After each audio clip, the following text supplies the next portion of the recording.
Isang makulimlim na hapon sa Tondo, Manila. Ang hangin ay mabigat, bitbit ang amoy ng usok mula sa kalsada, simoy ng sariwang isda mula sa palengke, at matatamis na pinirito mula sa mga kariton ng pagkain. Ang ingay ay nakakabingi. Ang walang tigil na busina ng mga tricycle at jeepney, ang hiyawan ng mga tindero, ang tawanan ng mga bata na naghahabulan sa makikipot na eskinita. Ito ang pulso ng Tondo, isang symphony ng kaguluhan at buhay na tila walang pakialam sa mga individual na naglalayag sa agos nito. Sa gitna ng kaguluhan, isang figura ang gumugulong ng mabagal, halos hindi na mapansin, si Lolo Kiko. Ang kanyang balbas ay puting-puti na, ngunit ang dating ningning ng mga mata ay napalitan ng malalim na lungkot at pagod. Ang isang lumang pulang sombrero na dating bahagi ng kasuotan ni Santa Claus ay nakasukbit pa rin sa kanyang ulo. Kumupas na at may mga sira, isang tahimik na alaala ng isang nakaraang buhay. Ang kanyang mga kamay, na dating bihasang gumawa ng mga laruan, ay nanginginig ngayon habang pilit niyang itinutulak ang gulong ng kanyang luma at sirang wheelchair. Ang bawat pag-ikot ay tila isang pakikibaka, bawat pulgada ay isang tagumpay laban sa mga lubak at dumi ng kalsada. Sa kanyang kandungan, may ilang maliliit na inukit na kahoy, mga ibon, maliliit na bangka, at mga sasakyang pasahero na jeepney, ang nakalagay sa isang kumupas na tela, naghihintay ng bibili, ngunit walang pumapansin. Ang mga tindero ay abala sa kanilang mga paninda. Ang mga mamimili ay nagmamadaling dumaan. Kung may nakatingin man, ito ay may halong inis o awa, ngunit walang tumitigil. Si Lolo Kiko, ang Santa Claus ng Tondo noong araw, ay isa na lamang anino, isang balakid sa mabilis na agos ng buhay. Ang kanyang paghinga ay mabigat. Ang bawat hininga ay isang paggunita ng pasakit. Hindi kalayuan. Sa ilalim ng isang siksikang kariton ng mga prutas, isang pares ng matatalim na mata ang tahimik na nagmamasid. Si Tala, isang payat na batang babae na may edad na siguro 8 taon, ay abala sa paghahanap ng mga labi ng pagkain. Ang kanyang kutis ay maitim sa araw. Ang kanyang buhok ay magulo. Ngunit ang kanyang mga mata ay buhay na buhay. Sumisipsip sa bawat detalye ng kanyang kapaligiran. Siya ay tulad ng isang anino, mabilis kumilos at halos hindi naririnig. Isang dalubhasa sa sining ng paghahanap buhay sa gilid ng lipunan.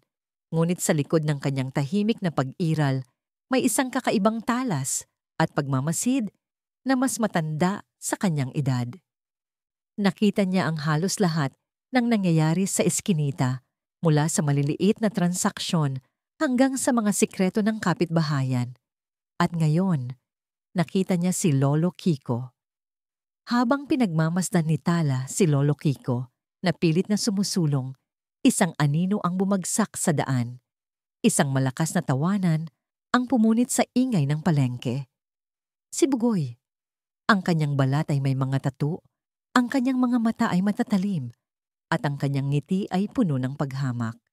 Kasama niya sina Dante at Bong, dalawang alipores na laging nakasunod sa kanya, tulad ng mga asong ulol na naghihintay ng labi. Sila ang salot ng Tondo, ang mga hari ng pang-aapi sa mga mahihina.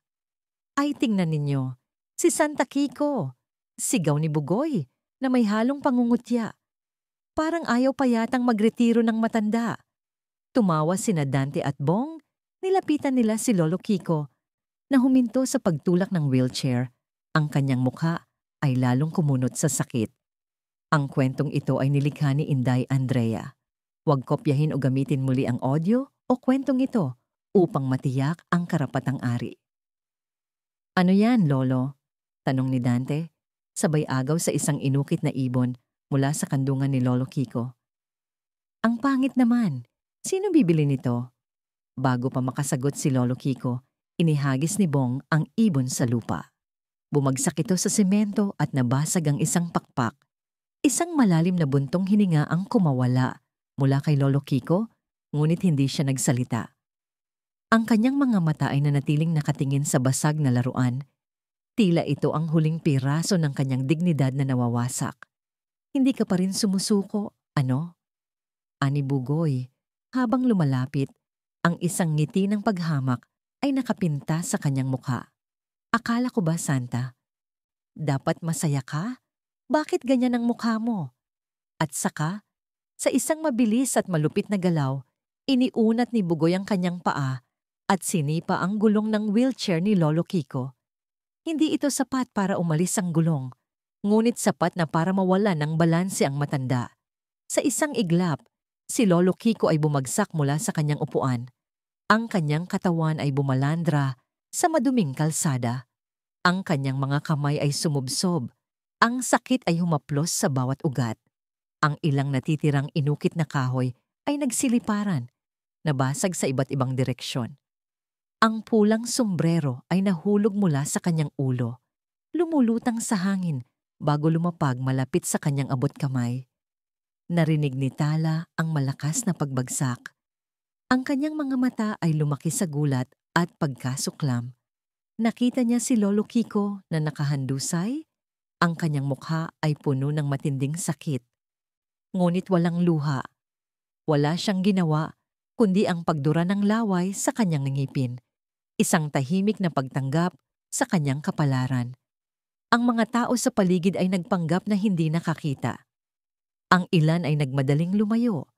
Ang iba ay nagkatinginan lamang na may takot sa kanilang mga mata, ngunit walang nagtangkang tumulong. Ang kapangyarihan ni Bugoy sa mga eskinita ay sapat na upang patahimikin ang lahat. "Diyan ka na, matanda," sabi ni Bugoy, niluraan pa si Lolo Kiko bago tumawa kasama ang kanyang mga alipores. "Mag-isip-isip ka nga kung sino ang tunay na hari ng Tondo." Pagkatapos, umalis sila. Ang kanilang malakas na tawanan ay nag-iiwan ng bakas ng panginginig sa ere. Nanatili si Lolo Kiko sa lupa. Ang kanyang mga mata ay nakapako sa basag na mga laruan. Ang sakit sa kanyang likod at binti ay matindi. Ngunit ang mas masakit ay ang pagkawala ng kanyang maliit na pag-asa. Walang nagmamalasakit, walang tumutulong. Si Tala, na nakikita ang lahat mula sa kanyang pinagtataguan, ay nakaramdam ng isang kakaibang init sa kanyang dibdib. Galit. Galit para sa matanda at galit sa kanyang sarili dahil sa kanyang kawalan ng magawa. Ngunit hindi siya maaaring manatiling tahimik.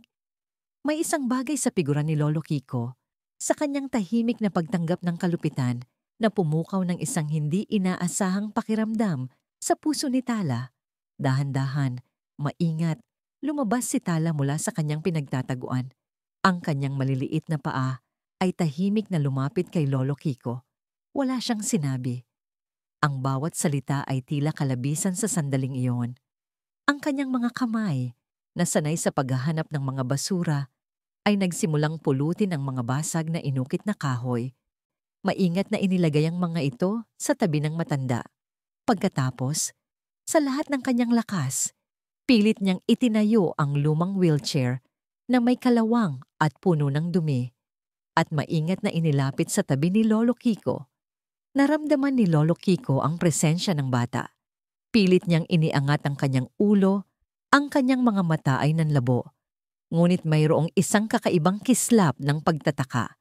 Nakita niya si Tala, ang batang babae na ngayon lang niya napansin. Ang kanyang mukha ay puno ng seryosong konsentrasyon habang inilalagay ang huling piraso ng kahoy. Nang matapos si Tala, nilingon niya si Lolo Kiko. Sa sandaling iyon, ang kanilang mga mata ay nagtagpo. Sa mata ni Lolo Kiko, nakita ni Tala ang isang kalungkutan na mas malalim pa sa karagatan.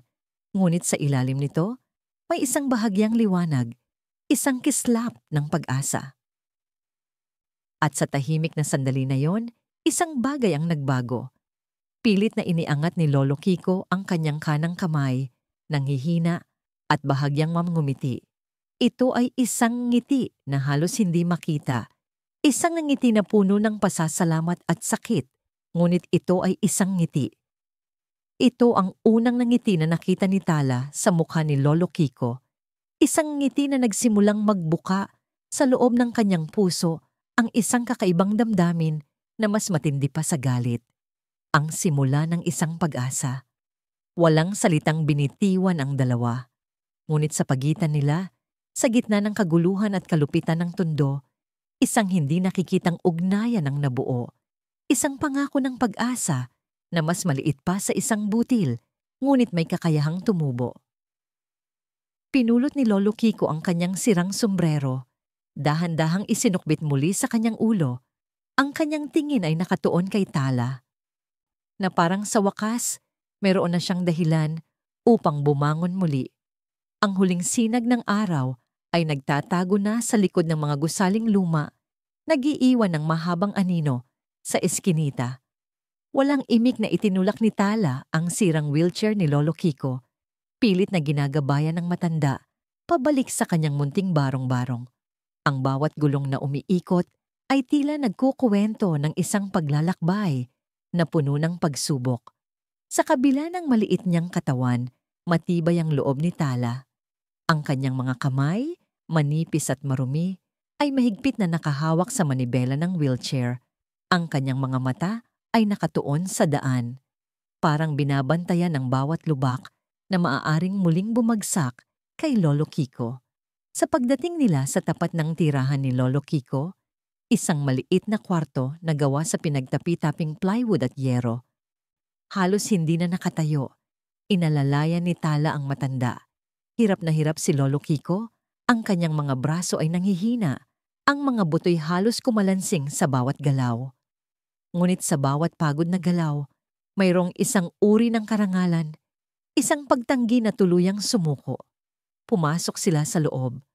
Ang amoy ng alikabok, lumang kahoy, at konting amoy pawis ay bumati sa kanila. Isang maliit na mesa ang nakasandal sa dingding. May nakalagay na ilang lumang gamit at ilang piraso ng kahoy. Sa sulok, isang banigang nakalatag at iyon ang tanging kama ni Lolo Kiko. "Salamat, apo," bulong ni Lolo Kiko. Ang kanyang boses ay halos hindi marinig, puno ng pasasalamat. Ang ngiting nakita ni Tala kanina ay muling sumilay. Mas malalim ngayon, mas tunay, na nagbigay ng kaunting liwanag sa madilim na silid. Walang sinabi si Tala. Sa halip, kumuha siya ng isang maliit na baso, salin sa isang luma at kalawang na gripo sa labas ng bahay at ibinigay kay Lolo Kiko. Nang matapos uminom ang matanda, tinitigan siya ni Tala. Walang awa sa kanyang mga mata, kundi isang uri ng pag-unawa. Naramdaman ni Tala ang hapdi ng tiyan, ngunit ang pangangailangan ni Lolo Kiko ay tila mas matindi. Dahan-dahan, kinuha niya ang isang piraso ng tinapay na kanyang napulot kanina sa isang basurahan, bahagi lamang ng kanyang huling-huli, at ibinigay sa matanda. Nagsimulang kumain si Lolo Kiko, ang kanyang mga labing nanginginig sa pasasalamat. Habang kumakain siya, naglakad si Tala palibot ng silid. Nakita niya ang mga basag na laruan na pinulot niya kanina, nakatago sa ilalim ng mesa. Walang imik na pinulot niya ang mga ito at sinimulang ayusin ang mga piraso sa abot ng kanyang makakaya, gamit ang isang lumang tali na kanyang nakita. Para kay Tala, ang pag-aayos ng mga basag na laruan ay tila pag-aayos din ng isang bahagi ng kanyang sarili at ng tahimik na mundo ni Lolo Kiko. Sa mga sumunod na araw, naging bahagi na ng buhay ni Tala ang pagdalaw kay Lolo Kiko. Pagkatapos niyang maghanap ng makakain at mangalap ng basura sa mga siksikang eskinita, dadaan siya sa barong-barong ng matanda. Tahimik niyang tutulungan si Lolo Kiko sa mga simpleng gawain. Ililipat ang kanyang wheelchair, hahanapin ang nawawalang kasangkapan, o minsan ay magdadala ng kaunting tirang kanin o gulay na napulot niya mula sa mga kainan sa palengke. Ang kanilang ugnayan ay kakaiba, halos walang salita, ngunit malalim at puno ng pag-unawa. Parang dalawang kaluluwa na natagpuan ang bawat isa sa gitna ng isang malaking disyerto. Isang umaga, habang inaayos ni Tala ang gulong ng wheelchair ni Lolo Kiko na medyo bumibigay na naman, Napansin niya ang isang babae na nagtitinda ng isda sa kabilang kalsada, si Aling Nena. Matanda na rin si Aling Nena, ang kanyang buhok ay may mga uban na, at ang kanyang mukha ay puno ng kulubot. Ngunit ang kanyang mga mata ay puno ng kabaitan na sumasalamin sa mga taon ng pagmamasid sa tondo. Matagal na siyang nagmamasid kay Tala at Lolo Kiko. Ang kanyang puso ay puno ng halo-halong damdamin.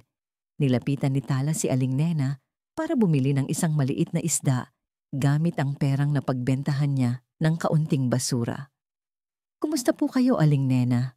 tanong ni Tala. Ang kanyang boses ay malumanay, ngunit may bahid ng pag-aalala. Ngumiti si Aling Nena, isang malungkot na ngiti. "Mabuti naman, Tala, apo. Ikaw, kumusta? Bakit laging kitang nakikita kasama si Lolo Kiko?"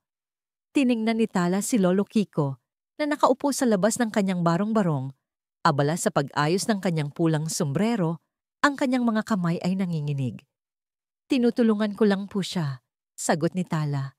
Simple at diretso, walang halong pagpapanggap. Napabuntong hininga si Aling Nena. Ang kanyang mga mata ay lumayo. Tila nakatingin sa isang nakaraang hindi na maibabalik. "Alam mo ba, Tala, iba si Lolo Kiko noon. Hindi mo siya makikilala. Siya si Francisco de la Cruz, ang pinakamahusay na karpintero sa Tondo. Ang kanyang mga kamay ay ginto. Ang bawat piraso ng kahoy, kapag nahawakan niya, ay nagiging buhay. Gumagawa siya ng mga pinakamagandang laruan. Mga bangka na lumulutang sa hangin, mga kotse na tila totoo, mga manika na may sariling kaluluwa na wala kang makikita sa kahit saan." Ang mga mata ni Tala ay nanlaki sa pagtataka. Ang matandang iyon, na ngayon ay halos hindi na makakilos, ang matandang patuloy na nilalait ng mga tulad ni Bugoy, ay may ganoong nakaraan? Hindi niya lubos maisip. Bawat Pasko, patuloy ni Aling Nena, ang kanyang boses ay lumambot sa mga alaala, tila bumabalik sa mga araw na puno ng kagalakan. Siya ang aming Santa Claus. Isusuot niya ang kanyang pulang kasuotan, kumakanta ng mga awiting Pasko, at mamimigay ng mga laruan sa lahat ng bata sa Tondo. Siya ang liwanag ng aming Pasko, ang bawat ngiti ng mga bata ay kanyang kayamanan. Ang kanyang tawa ay nakakahawa, at ang kanyang puso ay malawak, halos walang hanggan. Siya ay magbibigay ng laruan kahit kanino, lalo na sa mga batang walang kakayahang bumili. Mahal na mahal siya ng mga tao, ng buong komunidad. "Ano po ang nangyari?" tanong ni Tala. Ang kanyang tingin ay nakatuon kay Lolo Kiko, tila sinusubukan na makita ang Santa Claus na inilalarawan ni Aling Nena sa kanyang katauhan ngayon. Isang malaking aksidente sa isang construction site. Mga 8 taon na ang nakakaraan. Malungkot na sabi ni Aling Nena. Ang kanyang boses ay halos pabulong. Nagtrabaho siya doon para kumita ng dagdag. Isang araw, gumuho ang scaffolding. May isang bata na muntik ng mahulog, sumisigaw sa takot. Hindi nag-atubili si Lolo Kiko. Tumalon siya para iligtas ang bata. Nailigtas niya ang buhay ng bata, ngunit siya naman ang napilayan. Ang kanyang mga binti ay nasira at hindi na siya nakabalik sa pagiging karpintero. Ang kanyang buhay ay nagbago ng lubusan. Nawala ang kanyang negosyo, nawala ang kanyang mga kaibigan, at nawala ang kanyang pag-asa. Unti-unti, nakalimutan na siya ng mga tao, lalo na nang lumipas ang mga taon na parang isang lumang laruan na hindi na pinapansin. Ang kwento ni Aling Nena ay tumagos sa puso ni Tala, parang isang matalim na kutsilyo. Naintindihan niya ngayon ang malalim na lungkot sa mga mata ni Lolo Kiko at ang dahilan kung bakit niya kinakapitan ang lumang pulang sombrero. Hindi lang ito isang sombrero, ito ay isang alaala ng isang bayani, ng isang Santa Claus na nagbigay ng lahat at ng isang pag-asa na hindi pa rin niya kayang bitawan. Sa kabilang banda, ang buhay ni Tala ay hindi rin naging madali. Ang kanyang mundo ay gumuho ng 8 taon na ang nakakaraan, kasabay ng isang malakas na bagyo na nagngangalang Yolanda. Ang bagyo ay kumitil sa buhay ng kanyang mga magulang. Iniwan siyang mag-isa, Isang batang walang kasama sa mundo, maliban sa kanyang lola. Mula noon, nanirahan siya kasama ang kanyang nanay Elena, ang kanyang lola, sa isang maliit na barong-barong sa ilalim ng tulay, isang lugar na halos hindi kayang tawaging tirahan. Ang bubong ay butas-butas, ang dingding ay gawa sa pinagtapi-taping karton at yero, at ang sahig ay lupa lamang na nagiging putik tuwing umuulan. Araw-araw, paggising niya, iisa lang ang nasa isip ni Tala. Paano makakahanap ng pagkain para sa kanila at pambili ng gamot para sa kanyang lola na may sakit? Si Nanay Elena ay madalas na inaatake ng ubo at lagnat. Ang kanyang katawan ay mahina na, tila isang kandila na unti-unting nauubos. Si Tala ang kanyang mga mata, ang kanyang mga kamay, ang kanyang pag-asa. Ang bata ay matalino, mabilis kumilos, at may kakaibang diskarte sa paghahanap buhay. Siya ay parang isang anino na gumagapang sa mga eskinita, naghahanap ng mga tirang gulay, prutas, o anumang maaring mapakinabangan sa mga basurahan. Ngunit sa likod ng kanyang pagiging matatag, mayroong isang malaking takot na nakatago sa kanyang puso. Ang takot na muling maiwan na mag-isa, ang takot na mawala ang nag-iisang pamilya na natitira sa kanya, at sa huli, ang takot sa ganap na kalungkutan. Isang hapon, habang nag-aayos si Lolo Kiko ng ilang sirang inukit na kahoy, nakita niya si Tala na nakaupo sa tabi niya. Tahimik na pinagmamasdan ng bawat galaw niya, bawat pahid ng kanyang kamay sa kahoy. "Gusto mo bang subukan na po?" Tanong ni Lolo Kiko. Inaalok ang isang maliit na piraso ng kahoy at isang lumang kutsilyo na ginagamit niya sa pag-ukit na may kaunting ngiti. Nagulat si Tala, ngunit kinuha niya ang mga ito. Ang kutsilyo ay mabigat sa kanyang kamay. Ang talim nito ay hindi na gaanong matalas. Hindi siya sanay sa ganitong uri ng paggawa. Ngunit ang pag-aalok ni Lolo Kiko ay tila isang imbitasyon sa isang bagong mundo. "Dahan-dahan lang," sabi ni Lolo Kiko. Ang kanyang tinig ay malumanay at mapagpasensya. "Huwag kang matakot. Parang naglalaro lang. Tingnan mo ganito." At sa loob ng ilang oras, tinuruan ni Lolo Kiko si Tala ng mga simpleng pag-ukit. Sa simula, clumsy ang mga kamay ni Tala. Ang mga guhit niya ay hindi tuwid. Ngunit unti-unti, nakukuha niya ang ritmo, ang paghawak sa kutsilyo, at ang pagmamaneho ng kahoy. Nagsimula siyang gumawa ng mga simpleng hugis. Isang bilog, isang bituin, isang maliit na ibon na may basag na pakpak, tulad ng inukit na ibon na binali ni Bugoy. Sa bawat pag-ukit, mayroong isang uri ng kapayapaan na bumabalot kay Tala, at sa kanyang mga mata, isang bagong kislap ng pag-asa ang sumisibol, tila isang buto na nagsisimulang tumubo sa tuyong lupa. Hindi lang pag-ukit ang itinuro ni Lolo Kiko. Habang nagtatrabaho sila, nagkukuwento siya tungkol sa tondo noon, ang mga ilog na malinis na puno ng isda, ang mga taong masaya na nagtutulungan, ang mga lumang tradisyon na unti-unting nawawala sa ingay at usok ng modernong panahon. Ang mga kwento ni Lolo Kiko ay parang isang mahiwagang bintana sa nakaraan, nagbibigay kulay sa madilim na mundo ni Tala, na nagpapakita sa kanya na mayroong higit pa sa kahirapan at kalupitan na kanyang nakikita. Isang araw, habang abala sila sa pag-ukit, tiningnan ni Lolo Kiko si Tala. Ang ngiti sa kanyang mukha ay mas totoo ngayon, mas malaya. "Gusto mo bang makita ang aking treasure, apo?" Nagulat si Tala. Sumunod siya kay Lolo Kiko sa isang sulok ng barong-barong na halos hindi niya napapansin, na tila isang lihim na mundo. Sa likod ng isang lumang tela, mayroong isang maliit na kabaong na gawa sa kahoy, na puno ng mga alaala. Dahan-dahang binuksan ni Lolo Kiko ito. Nagliwanag ang mga mata ni Tala. Sa loob, nakalatag ang isang kupas at lumang pulang kasuotan. Ang kasuotan ni Santa Claus. Ang puting balahibo ay halos wala na, at ang pulang tela ay puno na ng tahi. Ngunit para kay Lolo Kiko, ito ay nanatiling buo. Sa tabi nito, ang isang lumang pulang sombrero na kasing edad ng suot ni Lolo Kiko, at sa ilalim ng lahat, ang mga lumang gamit sa pag-ukit, ang mga kutsilyo, pahid, at iba't ibang kagamitan na may marka na ng panahon na bawat isa ay may sariling kwento. Ito ang aking kasuotan noong ako pa ang Santa Claus ng Tondo, sabi ni Lolo Kiko. Ang kanyang boses ay puno ng pagmamalaki at lungkot na tila nagbabalik sa kanyang kabataan. Hinaplos niya ang tela, ang kanyang mga kamay ay nanginginig, ngunit may pagmamahal.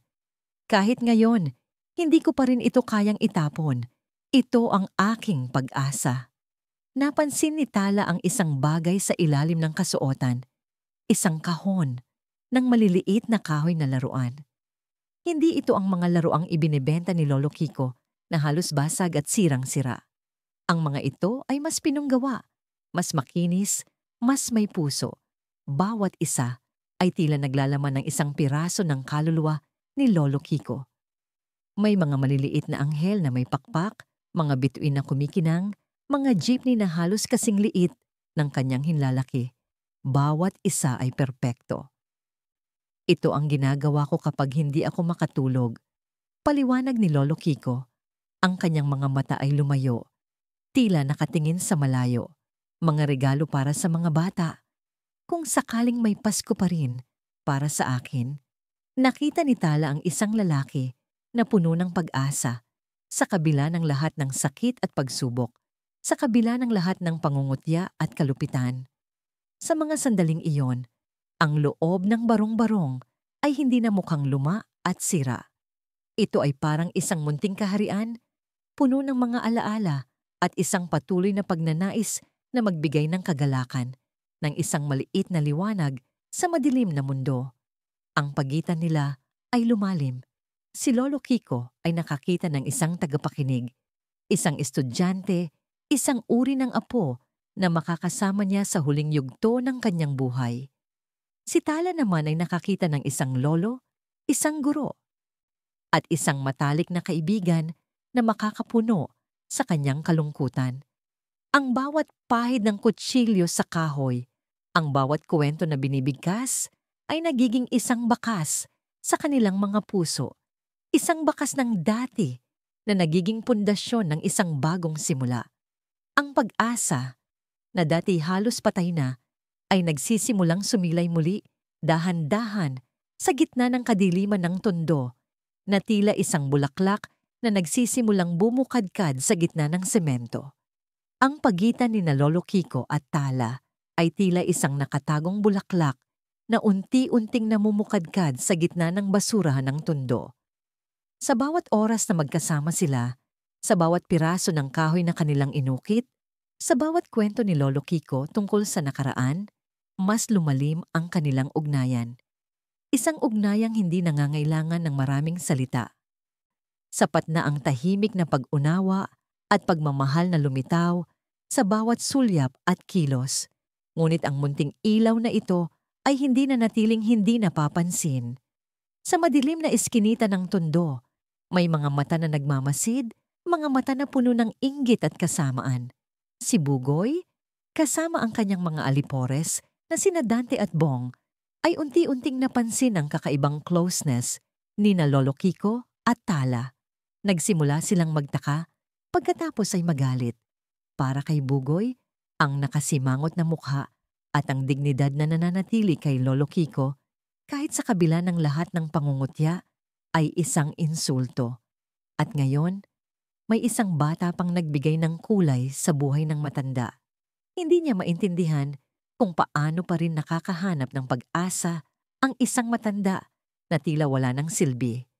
Ang pagiging Santa Claus ni Lolo Kiko, na dati pampababa ng moral, ay tila nagiging simbolo ng pagsuway. Isang hapon, habang pilit na itinutulak ni Lolo Kiko ang kanyang gulong-gulong na wheelchair sa makitid na kalsada, pabalik mula sa palengke kung saan niya pilit na ibinenta ang kanyang kaunting inukit, lumitaw si Bugoy at ang kanyang grupo.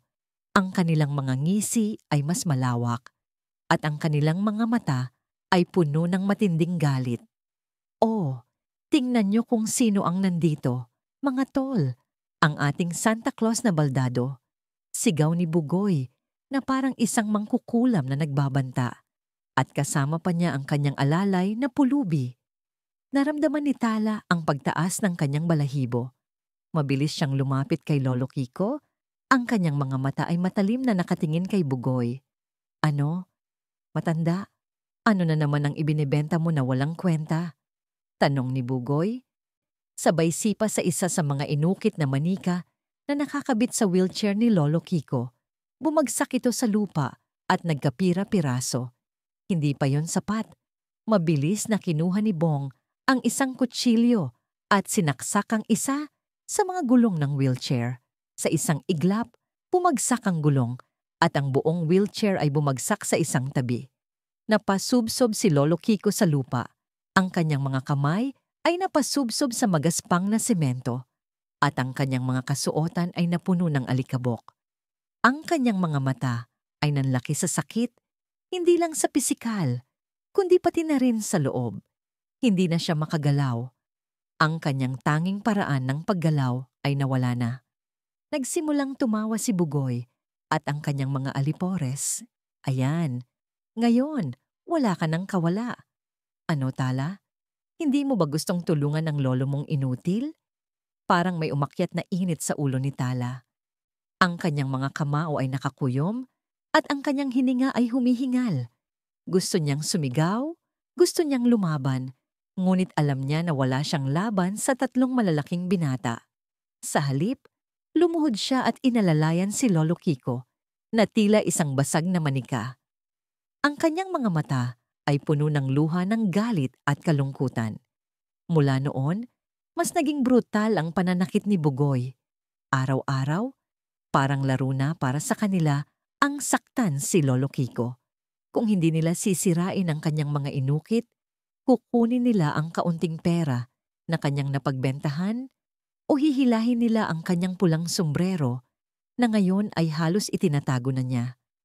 Ang bawat pangungutya ay mas matindi. Ang bawat pananakit ay mas malalim. Tingnan niyo ang Santa Claus na walang regalo.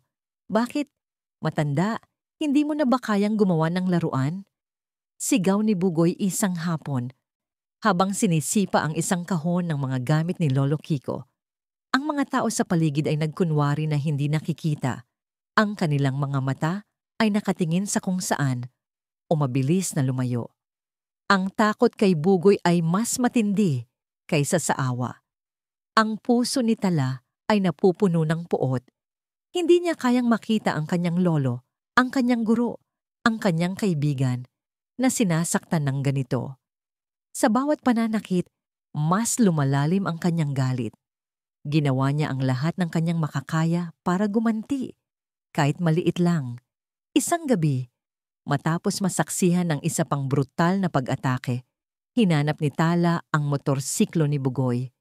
Gamit ang isang maliit na pako na kanyang napulot, maingat niyang pinagsasaksak ang gulong.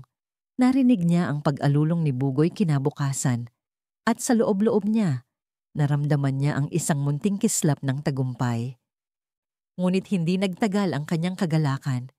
Kinabukasan, lalong naging galit si Bugoy. Sino ang gumawa nito?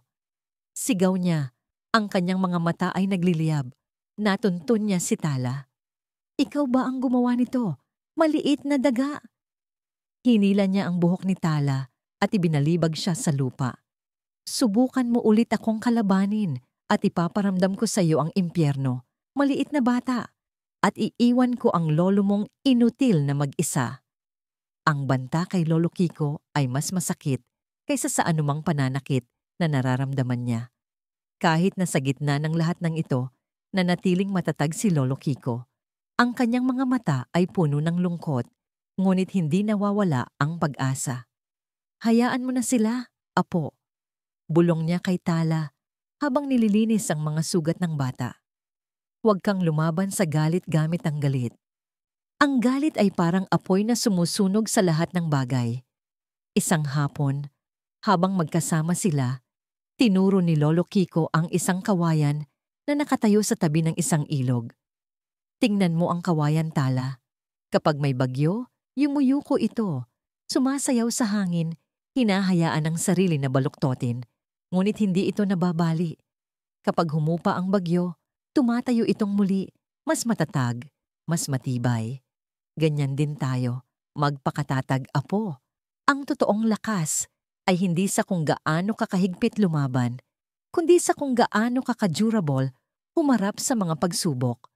Ang mga salita ni Lolo Kiko ay parang balsam sa sugatan na kaluluwa ni Tala. Naintindihan niya. Hindi niya kayang lumaban ng pisikal, ngunit kaya niyang maging matatag, parang kawayan. Sa gitna ng lahat ng kadiliman na ito, may isang munting ilaw na nagsimulang sumilay. Ang Pasko ay papalapit.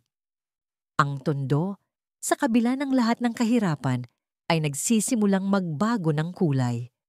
Ang mga ilaw ay nagsisimulang sumilay sa mga tindahan at ang mga tunog ng mga awiting Pasko ay maririnig sa malayo. Sa ilalim ng kanyang pinakamadilim na sandali, isang ideya ang pumasok sa isip ni Lolo Kiko. Apo, bulong niya kay Tala. Ang kanyang mga mata ay nanliit sa isang lihim na pag-asa. Gusto kong gumawa ng mga laruan na espesyal, hindi para ibenta, kundi para ibigay. Ang mga mata ni Tala ay nanlaki. Para kanino po? Para sa'yo, Tala, sabi ni Lolo Kiko. Ang kanyang ngiti ay malalim at totoo. At para sa iba pang mga batang walang kakayahang magkaroon ng regalo, gagawin nating muli ang diwa ng Pasko. Agad na sumigla si Tala. Ang pagiging matatag ni Lolo Kiko ay nakakahawa. Naging misyon nila ang paggawa ng mga laruan. Sa araw, mangangalap si Tala ng mga kahoy na balat, mga sirang upuan, o anumang piraso ng kahoy na kanyang makikita sa mga basurahan. Siya ay magdadala ng mga lumang pintura, mga piraso ng tela, o kahit anong maaring magamit.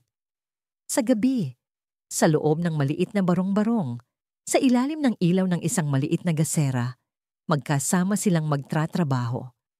Ang mga kamay ni Lolo Kiko ay nanginginig pa rin, ngunit ang kanyang puso ay puno ng sigla. Si Tala, na may bagong kaalaman sa pag-ukit, ay naging kanyang kanang kamay. Sila ay gumagawa ng maliliit na karwahe, mga ibon na may makulay na pakpak at mga bituin na tila kumikinang sa dilim. Ang bawat ukiran ay isang pahiwatig ng pag-asa. Bawat piraso ng kahoy ay isang sulyap sa isang mas magandang bukas. Ito ang kanilang lihim na proyekto. Isang proyekto na nagbibigay ng liwanag sa madilim na buhay ni Tala at muling nagpapaalala kay Lolo Kiko na ang diwa ng Santa Claus ay hindi nakasalalay sa kanyang kakayahang maglakad, kundi sa kanyang kakayahang magbigay ng kagalakan. Ang bawat piraso ng kahoy na kanilang inukit ay tila naghuhuni ng isang himig ng Pasko, isang himig na pinipilit na bumalik sa gitna ng kadiliman. Ngunit ang bawat lihim ay may katapusan. Sa mga mataas na bahagi ng kanilang tahanan, may mga anino na nagmamasid, si Bugoy, na nakita ang kanilang labis na pagtatago at ang kanilang tahimik na kagalakan ay nagsimulang maghinala. Hindi niya maintindihan ang ganitong klaseng pag-asa at ayaw niya itong makita. Ang munting liwanag na ito ay isang banta sa kanyang kapangyarihan, sa kadiliman, sa kanyang isipan, isang mas malalim, mas masakit na plano ang nabubuo. Ang Pasko ay papalapit, ngunit ang diwa ng galit ay mas matindi. Ang bawat sinag ng araw na sumisilip sa barong-barong ni Lolo Kiko ay tila nagiging ginto sa pagitan ng kanilang mga kamay. Sa gitna ng kaguluhan at kadiliman ng Tondo, lumikha sina Tala at Lolo Kiko ng isang lihim na mundo, isang kanlungan kung saan ang pag-asa ay hindi isang bawal, kundi isang kinang na mas maliwanag pa sa anumang ilaw ng Pasko. Ang sulok na dati puno ng kalungkutan at alikabok ay unti-unting naging isang paggawaan ng pagmamahal. Hindi na lamang basta tulong ang ginagawa ni Tala para kay Lolo Kiko, ito ay pag-aalaga na nagmumula sa puso. Sa umaga, maingat niyang inihahanda ang matanda. Tinutulungan siyang maghugas at magpalit ng damit. Ang mga kamay ni Lolo Kiko ay nanginginig pa rin at ang bawat pagkilos ay puno ng paghihirap. Ngunit ang mga maliliit na kamay ni Tala ay nagiging extension ng kanyang mga sarili. Maingat niyang pinupunasan ang balat ni Lolo Kiko, inaayos ang kanyang kumot na butas-butas at inihahanda ang kaunting pagkain, kanina may kasamang tuyo o sardinas na kanya ring pilit na kinakalap. Sa bawat pagsisilbi, ramdam ni Tala ang bigat ng buhay ni Lolo Kiko, ngunit kasama nito ang init ng pagmamahal na lumalago sa kanyang puso. Hindi lamang pag-ukit ng kahoy ang itinuturo ni Lolo Kiko kay Tala. Sa bawat hiwa ng kutsilyo, sa bawat paggiling ng liha sa kahoy, may kasamang aral. Hindi laging ang mga bagay na malaki ang pinakamahalaga, apo. Bulong ni Lolo Kiko habang tinuturuan si Tala na gumawa ng maliliit na pilikmata sa isang inukit na manika. Kung minsan, ang ganda ay nasa maliliit na detalye, sa mga bagay na halos hindi napapansin. Gaya ng isang butil ng bigas, kapag pinagsama-sama, nagiging kanin na nagbibigay buhay. Ang pagmamahal, Tala, ay parang butil ng bigas na yan. Itinuro niya kay Tala ang sining ng paghahanap ng kagandahan sa mga bagay na itinapon na. Isang piraso ng sirang cabinet ay maaring maging katawan ng isang ibon. Ang mga lumang takip ng bote ay maaring maging gulong ng isang jeepney. Ang mga natirang pintura mula sa isang construction site ay nagbibigay kulay sa kanilang mga obra. Sa ilaw ng gasera, ang kanilang mga kamay ay nagtatrabaho ng magkasama. Ang nanginginig na mga daliri ni Lolo Kiko ay ginagabayan ng mabilis at masiglang kamay ni Tala. Kung minsan, mahuhuli ni Lolo Kiko si Tala na tinititigan ang kanyang mukha, tinitingnan ang bawat linya, ang bawat kulubot na tila nagbabasa ng isang libro ng nakaraan. Ano? Apo? Tanong ni Lolo Kiko na may ngiti. Ang ganda po ng inyong nangiti, Lolo. Sagot ni Tala. Ang kanyang mga mata ay nagniningning. Ito ang mga ngiti na bihira niyang makita sa tondo. Mga ngiti na hindi peke, hindi galing sa bisyo, kundi mula sa puso. Ang kanilang paggawaan ay naging isang santuwaryo. Ang mga inukit nilang ibon ay lumilitaw na tila handang lumipad. Ang mga bituin ay kumikinang sa kanilang simpleng pagkakagawa. At ang mga jeepney ay parang handa ng bumiyahe sa mga kalsada ng tondo. Ang bawat isang laruan ay may kaluluwa. Bawat isa ay may kwento. Hindi sila gumagawa ng mga laruan para sa pera. Ginagawa nila ang mga ito para sa isang mas dakilang layunin. Ang maghatid ng kagalakan sa mga batang katulad ni Tala, mga batang bihirang makaranas ng kaligayahan sa Pasko. Sa bawat tapos na laruan, nakikita ni Lolo Kiko ang kinang sa mga mata ni Tala at ito ay higit pa sa anumang ginto. Ngunit sa labas ng kanilang munting mundo, ang katotohanan ng buhay sa tondo ay patuloy na nagpapahirap. Ang pag-asa ay isang luho na bihira at ang sakit ay isang regular na bisita. Ang kalusugan ni Nanay Elena, ang lola ni Tala, ay unti-unting lumala. Ang kanyang ubo ay naging mas malalim at ang kanyang hininga ay naging mas mahirap.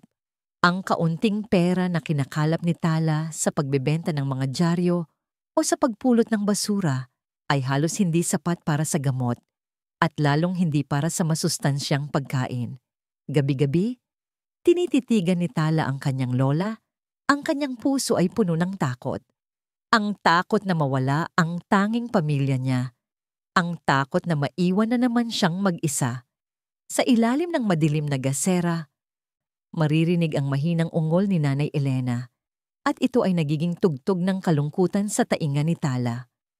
Lolo, bulong ni Tala isang gabi habang inaalalayan si Lolo Kiko sa pag-ukit. Kung hindi po gumaling si Nanay, anong mangyayari sa akin? Pinisil ni Lolo Kiko ang kamay ni Tala. Ang kanyang mga mata ay puno ng pag-unawa. Hindi kita pababayaan na po, sabi niya. Ang kanyang tinig ay mahina, ngunit puno ng kapangyarihan. Hangga't may hininga ako, kasama mo ako. At ang Pasko, Tala, ay tungkol sa pagbibigay. Kung hindi ka makabili ng gamot, gumawa ka ng paraan. Ang Diyos ay hindi nagbibigay ng pagsubok na hindi mo kayang lampasan. Binahagi ni Lolo Kiko ang kaunting pera na kanyang naipon, ang mga barya na kanyang pilit na itinabi mula sa pagbebenta ng kanyang mga laruan bago masira ang kanyang wheelchair. Ito, apo, gamitin mo para sa gamot ni Nanay Elena. Ang bawat barya ay tila may bigat ng ginto sa kamay ni Tala. Sa loob-loob niya, alam niyang ang matanda ay halos wala ng pera, ngunit nagawa pa rin nitong magbigay. Ang kabutihang loob ni Lolo Kiko ay parang isang dagat na walang hanggan. Samantala, sa labas ng kanilang munting mundo ng pag-asa, ang mga mata ni Bugoy ay patuloy na nagmamasid. Ang kanyang galit ay hindi nawawala, bagkus ay lumalaki pa. Hindi niya maintindihan ang tahimik na kagalakan na nakikita niya sa pagitan ni na Lolo Kiko at Tala. Ang kanilang pagiging abala sa paggawa ng mga laruan, ang kanilang lihim na ngiti, ang kanilang patuloy na pag-asa sa gitna ng lahat ng kanyang pananakit. Ito ay nagiging isang personal na insulto kay Bugoy. Anong ginagawa ng dalawang yan, Dante? Bulong ni Bugoy. Habang nakatago sa likod ng isang poste, nagmamasid sa barong-barong ni Lolo Kiko. Parang may pinagkakaabalahan silang lihim. Tingnan mo ang bata, ang sigla, at ang matanda, may ngiti pa rin sa labi. Hindi pa ba sila natututo? Baka nagtatago ng pera, Bugoy, sagot ni Dante. Ang kanyang mga mata ay nakatitig sa bintana ng barong-barong. Alam mo na, marami na ang Pasko. Baka gumagawa na naman ng raket. Raket? Sa kalagayan ng matandang yan, tumawa si Bugoy ng may pagkasuklam. Hindi. May iba silang pinagkakaabalahan. Hindi ko maintindihan ang mga taong yan. Gusto ko, mawala ang ngiting iyan sa kanilang mga labi. Gusto ko, mawala ang anumang pag-asa na meron sila. Ang Pasko ay papalapit na. Sa mga kalye ng Tondo, nagsisimula ng marinig ang mga awit ng Pasko. Ang mga ilaw ay nagsisimula ng lumiwanag. Ngunit para kay Bugoy, ang Pasko ay isang paalala lamang ng kanyang sariling kapaitan. At ang nakikita niyang pag-asa sa mga mata ni na Lolo Kiko at Tala ay parang apoy na kailangan niyang patayin.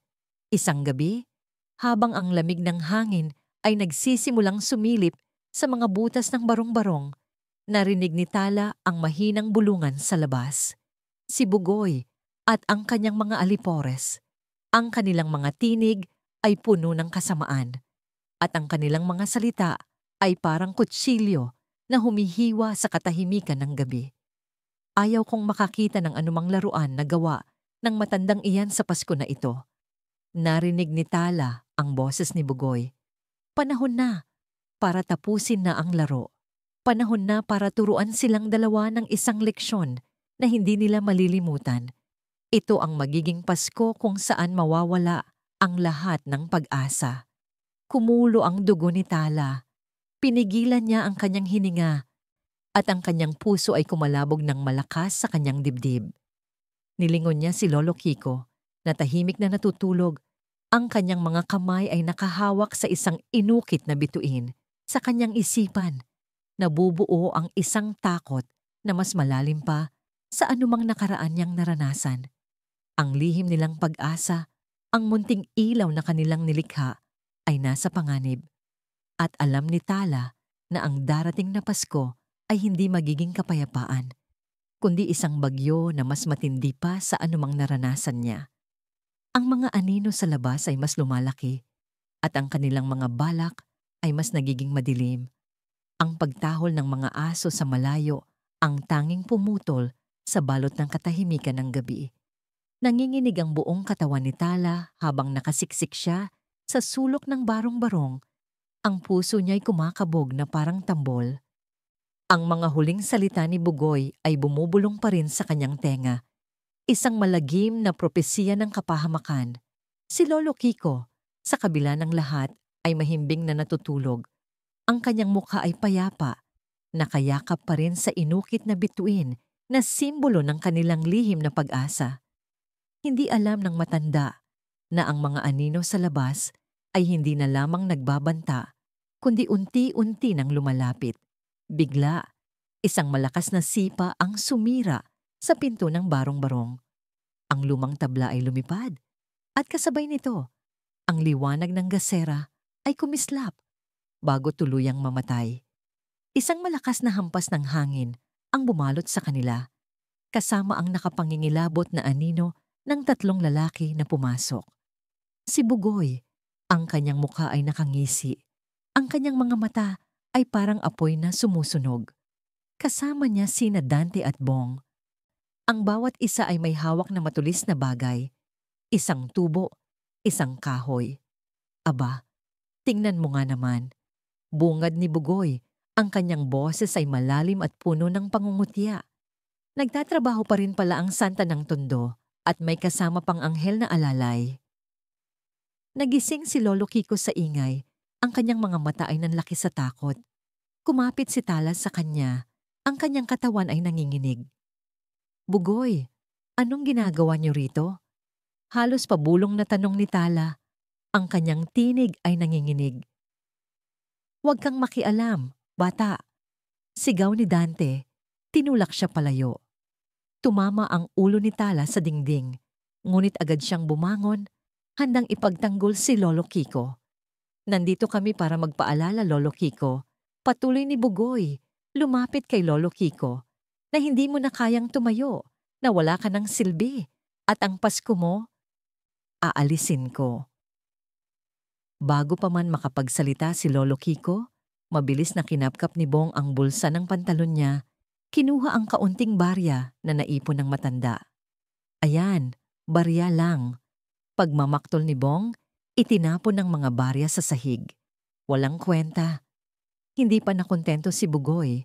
Tumingin siya sa lumang wheelchair ni Lolo Kiko, ang tanging paraan ng matanda para makagalaw. Isang ngisi ang lumitaw sa kanyang labi. Ang gulong ay para sa lumalabas, Lolo. Hindi para sa nakaupo. Sa isang malakas na sipa, binalin niya ang isa sa mga gulong ng wheelchair. Sumunod pa ang isa.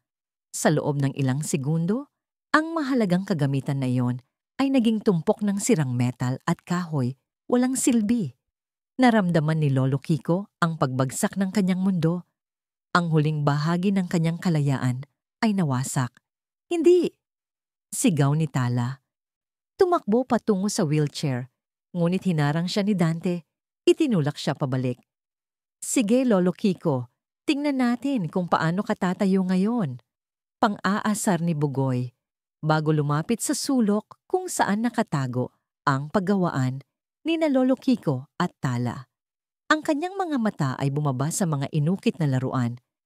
Ang maliliit na ibon, ang kumikinang na bituin, ang jeepney na may mga detalyadong gulong. Ang mga laruang iyon na puno ng pag-asa at pagmamahal ay tila nakainsulto sa kanyang kapaitan. Ayan, ang mga pangarap ng matanda. Bulong niya. Pagkatapos, sa isang mabilis at walang awa na pagkilos, sinimulan niyang durugin ang bawat isa. Ang tunog ng kahoy na nababasag ay naging musika sa tenga ni Bugoy. Ngunit ito ay parang mga saksak sa puso ni Tala at Lolo Kiko. Ang mga pakpak ng ibon ay bumalibag, ang mga binti ng manika ay nalaglag. Ang bituin ay nahati sa dalawa. Ang jeepney na pilit na ginawa ni Tala at Lolo Kiko ay nagkalat sa sahig. Ang mga gulong ay hiwalay sa katawan nito. Ang bawat piraso ay sumasalamin sa sirang pag-asa. Nagsimulang umungol si Lolo Kiko, isang tunog na nagmula sa kaibuturan ng kanyang pagkatao. Hindi na ito luha, kundi isang mas malalim na sakit, isang pagbagsak ng espiritu. Walang magawa ang kanyang mga kamay, ang kanyang mga mata, ay nanlalaki, nakatitig sa nawasak na mga pangarap. At ano pa ito? Tanong ni Bugoy. Nakita niya ang butas-butas na Santa Claus suit na nakasabit sa dingding na may lumang sombrero na butas-butas din. Ang damit ng Santa na walang regalo, isang Santa na hindi makatayo. Sa isang galit na iglap, hinila niya ang damit. Pinunit ito sa dalawa. Ang pulang tela ay nagkalat sa sahig. Walang dignidad, walang kabuluhan. Ang sombrero ay ipinulupot niya sa kanyang kamay. Sa kanya ito itinapon sa mukha ni Lolo Kiko. Hindi ka Santa, Lolo Kiko, sigaw ni Bugoy. Ang kanyang boses ay puno ng poot. Wala kang ibibigay. Wala kang pag-asa, wala kang silbi. Kailan mo ba maiintindihan iyan? Ang mukha ni Lolo Kiko ay blangko, walang emosyon. Ang kanyang mga mata ay lumalim, naging itim na butas na walang liwanag. Hindi na siya umiiyak, wala nang luha na lalabas. Ang lahat ng pag-asa, lahat ng kagalakan, lahat ng pangarap ay nawala. Naramdaman niya ang malamig na kapaitan na bumalot sa kanyang kaluluwa. Para siyang isang puno na nawalan ng ugat, isang hangin na nawalan ng direksyon. Naroon ang pagnanais na mamatay, ang pagnanais na matapos na ang lahat ng paghihirap. Siya ay naging pasanin, isang sumpa sa buhay ni Tala. Bakit pa siya nabubuhay? Bakit pa siya gumigising sa bawat umaga na puno ng sakit? Huwag! Gulo ni Tala. Sa wakas ay nakalaya sa kapit ni Dante. Ngunit huli na ang lahat. Tinitigan niya ang pinsala, ang sirang wheelchair, ang nagkalat na mga laruan, ang punit na Santa Suite. Ang lahat ng kanilang lihim na pag-asa ay durog na. Ang galit ay lumukob sa kanya, isang nagpupuyos na apoy. Mga hayop kayo! Sigaw ni Tala. Ang kanyang boses ay nanginginig sa puot at sakit. Bakit niyo ginagawa ito? Wala naman kayong ginawang masama. Napakabata mo pa para maintindihan. Tumawa si Bugoy. Ang kanyang mga mata ay nakatitig kay Tala. Ang mundo ay hindi para sa mga mahihina. At kayo, Tala, ay mahihina. Sinubukan ni Tala na sugurin si Bugoy. Ang kanyang mga kamay ay gumapang. Sinusubukang kamutin ang mukha ng salarin. Ngunit mabilis siyang hinawakan ni Bong. Saka siya nito itinulak ng malakas. Bumagsak si Tala sa sahig. Tumama ang kanyang ulo sa gilid ng mesa. Naramdaman niya ang matinding sakit, ngunit mas matindi ang sakit sa kanyang puso. At ano pa ito? Isang tingin ni Bugoy ang tumama sa maliit na bag na nakasabit sa dingding, kung saan nakalagay ang gamot ni Nanay Elena. Sa isang iglap, kinuha niya ito at itinapon sa labas ng barong-barong sa kanal na puno ng putik. Walang gamot para sa mahina. Hayaan mo siyang mamatay. Ang huling pangungusap ni Bugoy ay tila isang kidlat na tumama sa puso ni Tala. Si Nanay Elena, ang kanyang lola, ang tanging pamilya niya. Naramdaman niya ang isang malamig na takot na lumukob sa kanya. Ang mga luha ay umaagos sa kanyang mga mata, umaagos na parang ilog. Tumakbo siya patungo kay Lolo Kiko, yinakap ang matanda ng mahigpit. Lolo! Nanay Elena, hiyaw niya. Ang kanyang tinig ay puno ng matinding pighati. Hindi gumagalaw si Lolo Kiko, tila isang rebulto na nawalan ng buhay. Ang kanyang mga mata ay nakatingin sa kawalan. Ang kanyang katawan ay nanginginig, hindi dahil sa lamig, kundi dahil sa kawalan ng pag-asa. Naramdaman ni Tala ang bawat tibok ng puso ni Lolo Kiko, bawat pighati na dumadaloy sa kanyang katawan. At sa yakap na yon, naramdaman niya ang pagbagsak ng dalawang kaluluwa, ang pagkawala ng lahat ng pinaniniwalaan nila. Ngumisi si Bugoy, ang kanyang misyon ay tapos na. Sige, mag-iyakan kayo. Ngayong Pasko, wala kayong pag-asa, wala kayong santa. Sa mga salitang iyon, umalis sila, iniwan ang dalawang sirang kaluluwa sa dilim ng nawasak na barong-barong. Ang mga yapak nila ay unti-unting lumayo, kasama ang tunog ng kanilang pagtawa na umaling-awngaw sa gabi. Ang barong-barong ay tahimik na naman, ngunit ang katahimikan na yon ay mas masakit pa sa anumang ingay. Ang lahat ng naiwan ay ang amoy ng pinsala, ang sirang pinto, ang nagkalat na mga laruan, ang punit na damit ni Santa, at ang dalawang tao na nawala ng lahat ng pangarap. Niyakap ni Tala si Lolo Kiko nang mahigpit, ang kanyang mga luha ay bumabasa sa balat ng matanda. Sa kaibuturan ng kanyang puso, naramdaman niya ang isang bagay na mas malalim pa sa sakit. Isang galit na hindi niya inakala na mararamdaman niya. Isang galit na, sa kabila ng lahat, ay nag-udyok sa kanya na gawin ang isang bagay. Ngunit sa ngayon, sa loob ng malamig at madilim na barong-barong, ang lahat ay tila tapos na. Ang Pasko ay hindi darating. Umagos ang luha ni Tala habang mahigpit niyang niyakap si Lolo Kiko. Ang dating masigla at maaliwalas na barong-barong ay ngayoy tila isang sementeryo ng nawasak na pangarap. Ang halimuyak ng putik at sirang kahoy ang bumalot sa kanila, kasama ang mabigat na katahimikan na mas masakit pa sa anumang hiyaw. Hindi na umiimik si Lolo Kiko. Ang kanyang mga mata ay nanatiling blanko, nakatitig sa kawalan. Ang kanyang kaluluwa ay tila nawasak din kasabay ng kanyang wheelchair at mga likha. Ang tanging tunog ay ang hikbi ni Tala na humahalo sa malamig na ihip ng hangin na pumapasok sa sirang pinto. Sa mga oras na yon, tila ang Pasko ay isang malayo at hindi na matatamong alaala. Ngunit sa gitna ng matinding sakit at kawalan ng pag-asa, isang maliit na apoy ang sumiklab sa puso ni Tala. Hindi ito apoy ng galit sa mga gumawa ng masama, kundi apoy ng pagmamahal para sa kanyang lola at para kay Lolo Kiko.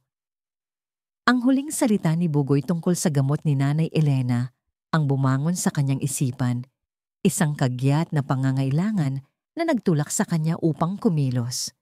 Kailangan niyang lumabas. Kailangan niyang hanapin ang gamot. Kinabukasan, isang maagang sikat ng araw ang sumilip sa sirang pinto. Nagpinta ng maputlang liwanag sa nagkalat na mga labi ng mga laruan at punit na damit ni Santa. Umagang-umaga pa lamang, ngunit ang diwa ng tundo ay tila nagbago. May kakaibang bigat sa hangin, isang bulong na kumalat ng mas mabilis pa sa apoy. Si Tala, sa kabila ng pamamanas ng kanyang mga mata at pananakit ng kanyang katawan, ay dahan-dahang binitawan si Lolo Kiko. Ang matanda ay nanatili sa kanyang posisyon, tila isang rebulto ng pighati. Dahan-dahang lumabas si Tala ng barong-barong. Ang mga tao sa paligid ay nakatitig sa sirang pinto at sa mukha ni Tala. Ang iba ay nagpapanggap na hindi nakikita, ngunit ang mga bulungan ay hindi napigilan. Kawawa naman si Lolo Kiko. Grabe talaga si Bugoy. Hanggang kailan natin titiisin? Ang mga salitang ito ay tila lumulutang sa hangin, ngunit walang nangahas lumapit. Ang takot kay Bugoy at sa kanyang mga alagad ay nananatili, malalim na nakaugat sa puso ng mga taga-Tondo. Hinabol ni Tala ang gamot ni Nanay Elena. Nakita niya itong lumulutang sa kanal, halos hindi na makilala. Sa mga kamay na nanginginig, dinampot niya ang basang bote, ngunit alam niyang wala na itong silbi.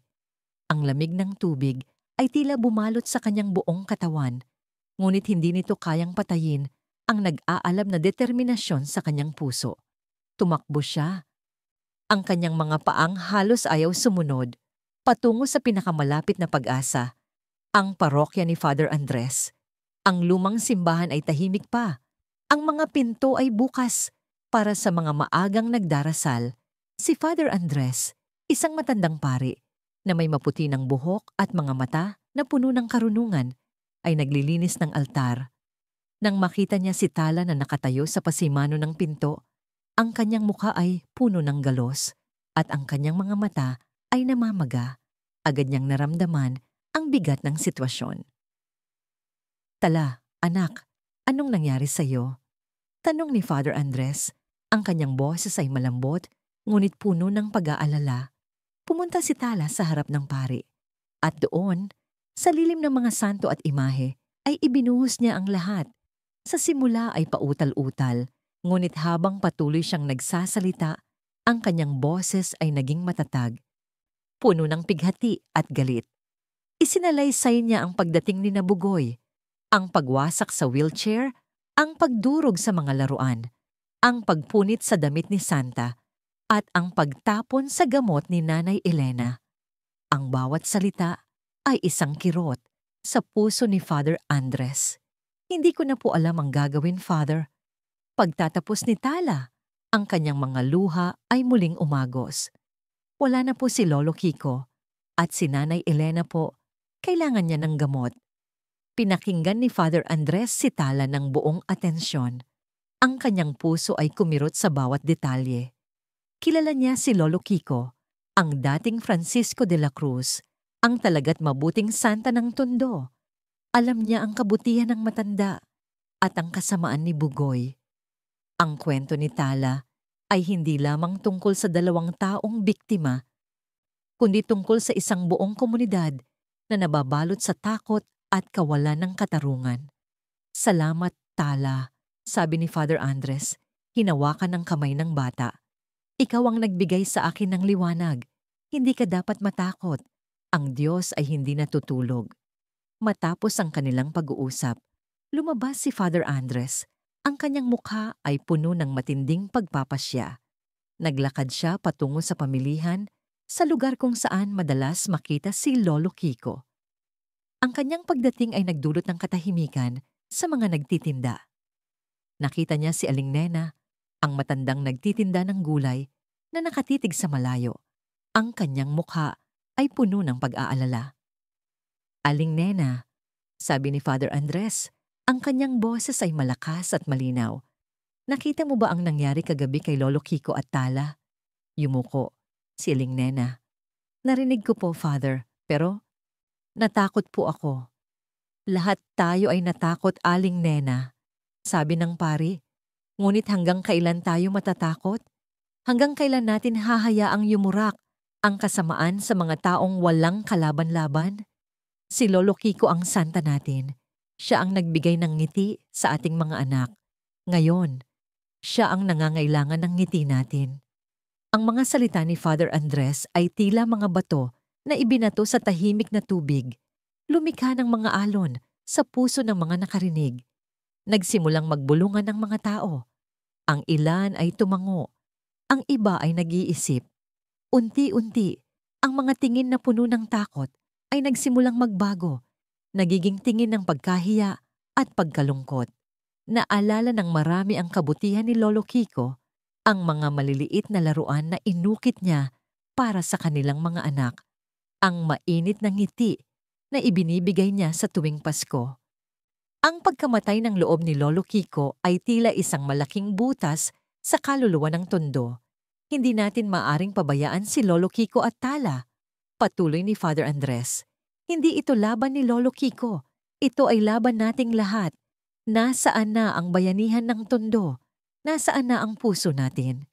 Dahan-dahang, ang mga salita ni Father Andres ay nagsimulang gumapang sa puso ng mga tao. Isang bata ang lumapit kay Aling Nena. Ang kanyang mga mata ay puno ng lungkot.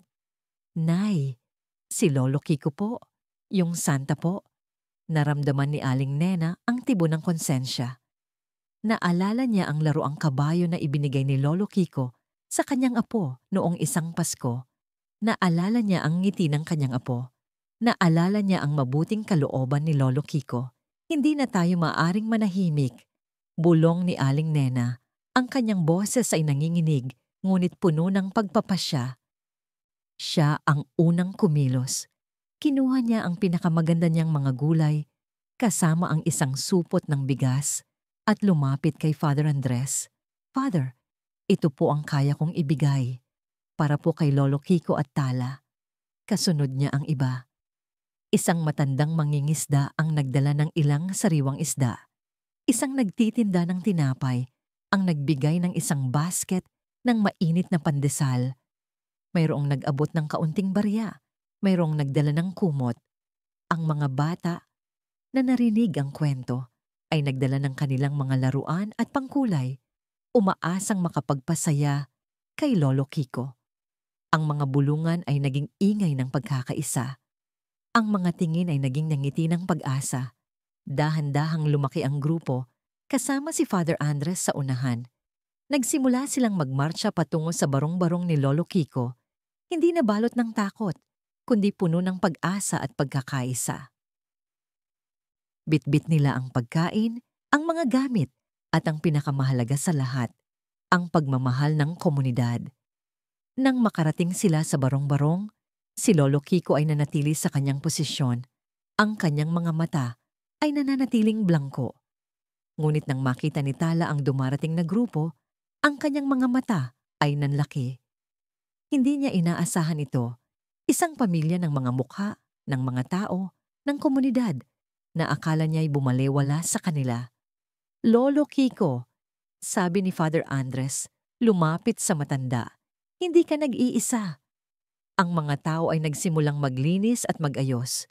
May nagkumpuni ng sirang pinto, may naglinis ng mga kalat, mayroong mga lalaki na kumuha ng mga gamit upang kumpunihin ang wheelchair ni Lolo Kiko. Ang mga babae ay nagluto ng mainit na pagkain. Ang mga bata ay nagdrawing ng mga larawan at nag-ukit ng mga bagong, simpleng laruan mula sa mga kahoy na nahanap nila.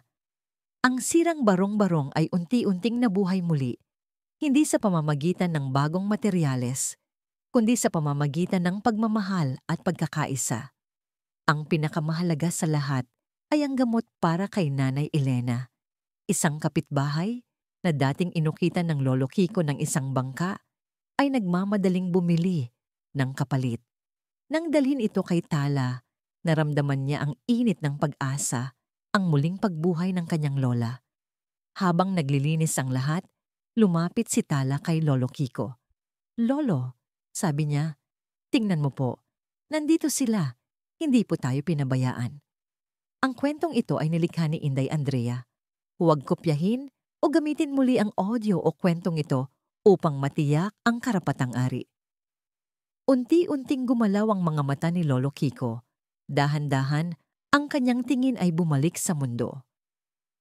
Nakita niya ang mga tao, ang mga mukha, ang mga kamay na nagtatrabaho. Nakita niya ang pagkakaisa, nakita niya ang bagong gulong na ikinakabit sa kanyang wheelchair. Nakita niya ang isang batang babae na maingat na inilagay ang isang bago, maliit na bituin sa tabi niya, kahawig ng nawasak na likha niya. Hindi pa rin siya nagsasalita, ngunit isang maliit na kislap ng liwanag ang bumalik sa kanyang mga mata. Hindi ito ang liwanag ng isang santa na may mga regalo, kundi ang liwanag ng isang tao na muling naramdaman ang halaga niya, ang kapangyarihan ng pagmamahal. Si Lolo Kiko ay nanatili sa kanyang upuan, ngunit sa kanyang kalooban, dahan-dahan siyang bumangon. Ang kanyang espiritu, na akala niya ay namatay na, ay muling nagkaroon ng buhay. Hindi na siya isang santa na pinagtatawanan, kundi isang simbolo ng kung gaano kalakas ang isang komunidad na nagkakaisa, isang paalala na ang tunay na Pasko ay hindi sa mga regalo, kundi sa puso. Hindi lamang ang sikat ng araw ang naghatid ng liwanag sa tondo. Nagsimulang lumaganap ang isang kakaibang sikat, isang init na nagmumula sa mga puso ng mga tao. Ang Pasko, na sa nakalipas na mga taon, ay tila isang malabong anino lamang sa gitna ng hirap at takot, ay biglang nagkaroon ng kulay, ng tunog, ng amoy. Hindi ito ang Paskong puno ng magarbong dekorasyon ng mga mayayaman, kundi ang Paskong hinabi mula sa pinakapayak, ngunit pinakamataas na uri ng pag-asa at pagkakaisa. Sa loob ng ilang araw, ang bawat sulok ng tondo ay nagbago. Ang mga lumang gulong ay ginawang parol, pininturahan ng mga bata ng makukulay na disenyo. Ang mga sirang lata ay naging drum, at ang mga lumang kawayan ay nagbigay ng tunog ng musika sa pagkarol ng mga bata. Naglabas si Aling Nena ng kanyang lumang kaldero, nagluluto ng pinakamasarap na bibingka at puto bumbong na amoy sa buong kanto. Ang bawat pamilya ay nag-ambag ng kung ano ang mayroon sila.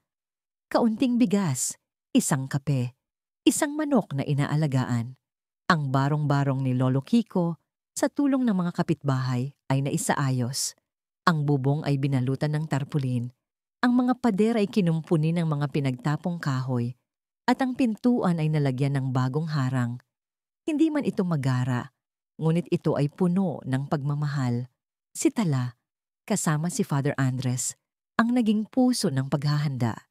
Hindi na siya ang takot na tala na nagtatago sa likod ng mga tindahan. Ngayon, siya ang matapang na tala na gumagabay sa mga bata sa paggawa ng parol, na lumalapit sa bawat kapitbahay, naglalakbay kasama ang pari upang manghingi ng tulong, hindi para sa sarili, kundi para sa lahat. Ang mga mata niya ay kumikinang, hindi na ng takot, kundi ng bagong tuklas na layunin.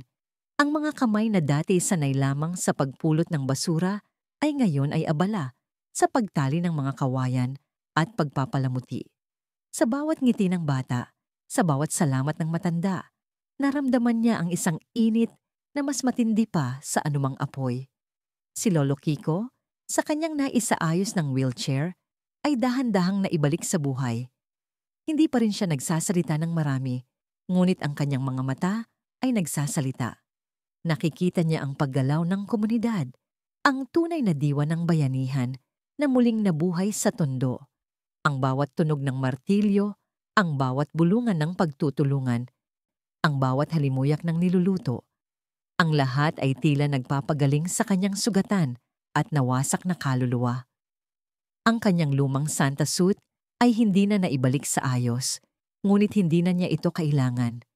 Ang espiritu ng Santa ay hindi nakasalalay sa isang damit na pula, kundi sa puso na puno ng pagbibigay at pagmamahal. Ang kwentong ito ay nilikha ni Inday Andrea. Huwag kopyahin o gamitin muli ang audio o kwentong ito upang matiyak ang karapatang ari. Ang gabi ng Noche Buena ay naging isang selebrasyon na hindi kailanman nakita sa tondo. Ang kalsada sa tapat ng bahay ni Lolo Kiko ay naging sentro ng pagdiriwang. Mga parolang nakasabit sa bawat poste. Nagbibigay ng mainit na liwanag. Ang mga bata ay nagtatakbuhan. Ang kanilang mga tawa ay naghalo sa tunog ng mga instrumentong gawa sa basura. Mayroong isang maliit na entablado kung saan ang mga bata ay nagtatanghal ng mga simpleng sayaw at kanta. Si Father Andres, na nakatayo sa gitna ng karamihan, ay nagbigay ng isang maikling sermon tungkol sa tunay na kahulugan ng Pasko. Hindi ang mga material na bagay, kundi ang pag-ibig at pagkakaisa. Sa isang sulok, si Lolo Kiko ay nakaupo sa kanyang wheelchair na ngayon ay halos bago na ang itsura. Sa kanyang mga kamay ay ang maliliit na laruang kahoy na muli niyang inukit sa tulong ni Tala. Hindi man kasing detalyado ng dati, ngunit bawat isa ay may tatak ng pagmamahal at pagbawi.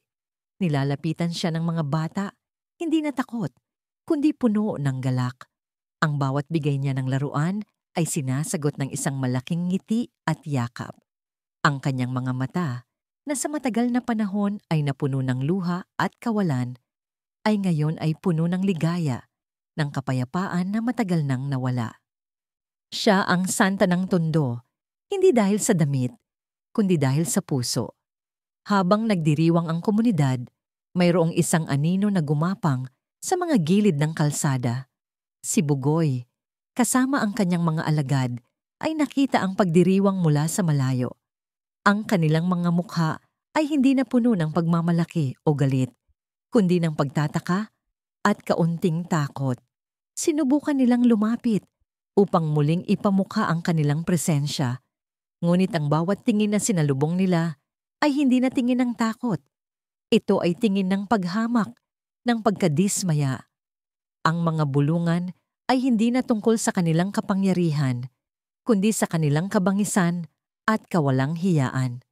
Sila ang sumira kay Lolo Kiko. Hindi na natin sila kailangan dito. Walang sumisigaw, walang nagbabanta.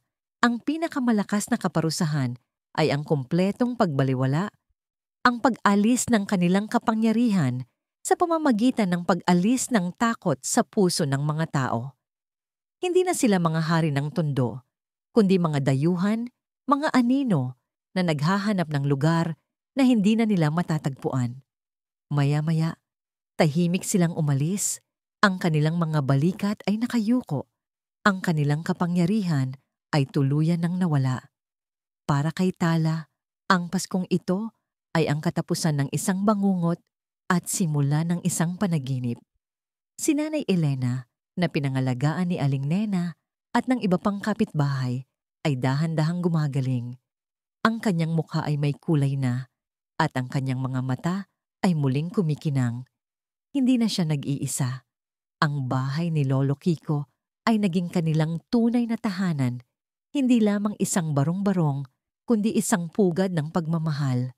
Tuwing umaga, pagkatapos niyang tulungan si Nanay Elena, ay agad siyang pupunta kay Lolo Kiko.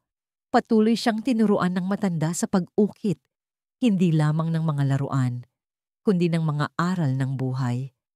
Ang pagiging matatag tulad ng kawayan, ang paghahanap ng liwanag sa dilim, at ang kapangyarihan ng pagmamahal. Si Tala ay hindi lamang tagapagmana ng kanyang sining, kundi ng kanyang kabutihan.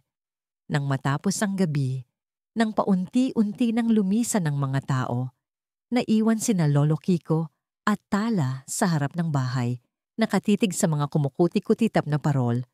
Ang hangin ng Disyembre ay hindi na malamig, kundi puno ng pag-asa. Lolo, bulong ni Tala, habang sumandal sa balikat ng matanda. Ang ganda po ng Pasko. Hindi sumagot si Lolo Kiko, ngunit mahigpit niyang hinawakan ang kamay ni Tala. Sa kanyang mga mata, makikita ang refleksyon ng mga ilaw, ng mga ngiti, at ng isang hinaharap na puno ng pag-asa. Ang Pasko ngayong taon ay hindi lamang isang pagdiriwang.